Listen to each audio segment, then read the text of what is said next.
Today we're gonna do banana bread. So I've got the ingredients out here. So let's get to it. First of all, it will be gluten-free and it will be sugar-free. We have a child that is sugar-free and gluten-free. And if I'm not talking right, it's because I had to have a crown put on today. So my lip is still numb. I'm trying to get it to not be numb, but it is. So anyway, we have a child and that's sugar-free and gluten-free. They're coming for dinner on Sunday. So I wanted to make a dessert that they could eat safely and that I could eat safely. And who doesn't like banana bread? Everybody likes banana bread. So I don't really follow recipes for stuff like this because I just kind of know what goes into it. But I went ahead and got a guideline for a recipe, kind of wrote down what I was going to do and then changed a few things about it. So we will see how it turns out because it's an experiment once again. But hopefully it'll be good.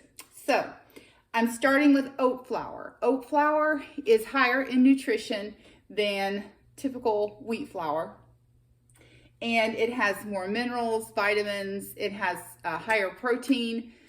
I think it has a little bit more carbs, but I'm not sure about that. I think it has a little more carbs, let's just put it that way. And it does have higher protein, which is good, has higher fiber, which is good.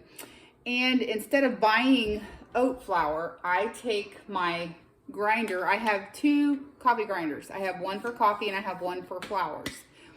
So I also have a flour mill, but I just use this for oats. So you put rolled oats in here, go to Aldi's, get the cheap rolled oats, put them in here, grind them up until they're a flour, kind of shake it while you're grinding it. And that will give you a fine oat flour. And then it can be gluten-free, but you can use regular flour and it will for sure turn out the way most banana breads do. So with oat flour, it tends not to rise quite as much. So anyway, that's what we're doing. So I have 1.5 cups of oat flour with 1 teaspoon of baking soda, 1 teaspoon of baking powder, and a 1/2 teaspoon of salt. And I'm going to put that in my blender. Then I'm going to use 1 whole teaspoon of cinnamon. I like lots of cinnamon, so I've actually increased what normal recipes would call for. And I'm using a teaspoon. I might put a little bit more in there. You never know, because I really like cinnamon. 1/2 cup of Truvia Sweet Complete brown sugar. It's 0 calories, 0 carbs.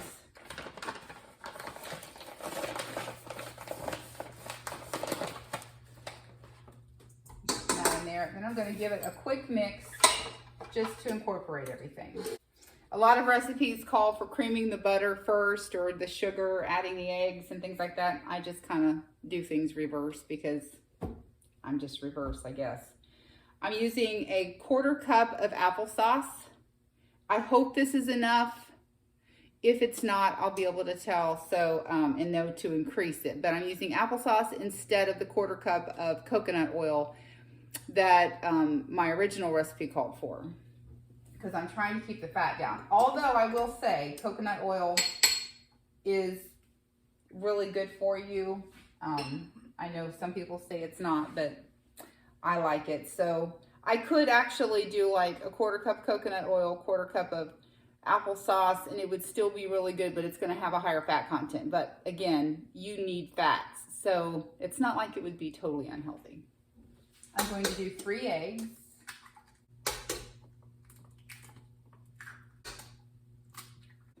A splash of vanilla.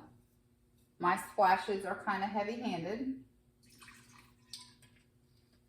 I did the sugar. I'm going to do 3 ripe bananas. Make sure they're ripe because that helps add to the sweetness, so you don't have to have as much sweetness from sugar. Vanilla also brings out the sweetness. And I just dump everything in. That's the beauty of a mixer. You don't have to do a whole lot.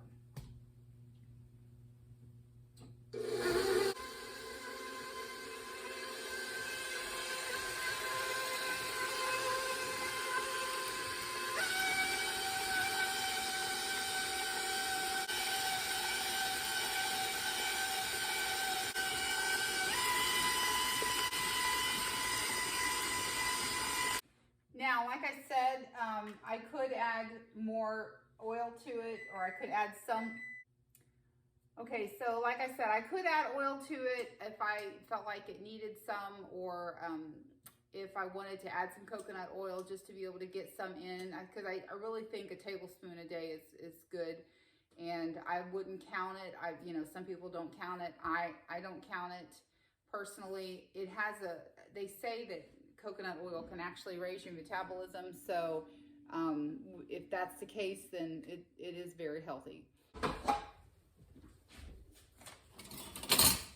I am lining my pan with parchment paper just to make it easier to get out because I'm not oiling anything. Okay. Okay, so here is the banana bread. I'm going to put it in the oven and bake it for a little while. For 20 minutes. So it's supposed to bake for 20 to 30 minutes. So you just check it every once in a while. For 20 to 30 minutes. You want to check it after about 20 minutes and then only cook it until it's dry. This is a few days later, and I wanted to finish up this banana bread recipe that I had done. And it has turned out really well. I love it. I actually love the taste of it. It baked up, so let me show you what it looks like. So it baked up soft. It's very soft, and there's only 2 small pieces of it left because we devoured it. And you'll have to excuse my chickens. My rooster doesn't know when to be quiet, and the chickens cluck every time they lay an egg. Anyway, this banana bread is absolutely delicious. To me, I wouldn't notice a difference between this and regular banana bread recipe because it just tastes so good. It has all the banana flavor, you know, the vanilla. It's gluten-free, fat-free, and so it's going to be very low in points naturally because of the fat and it's sugar-free because I use the brown sugar, the Truvia. So it's excellent. I love it. To me, it tastes amazing. And okay, so this is 3 days later.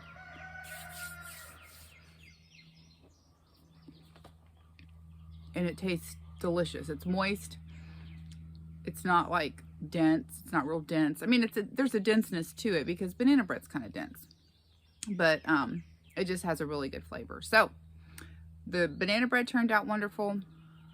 And I'm going to calculate the points. I'll be right back and I will give those to you.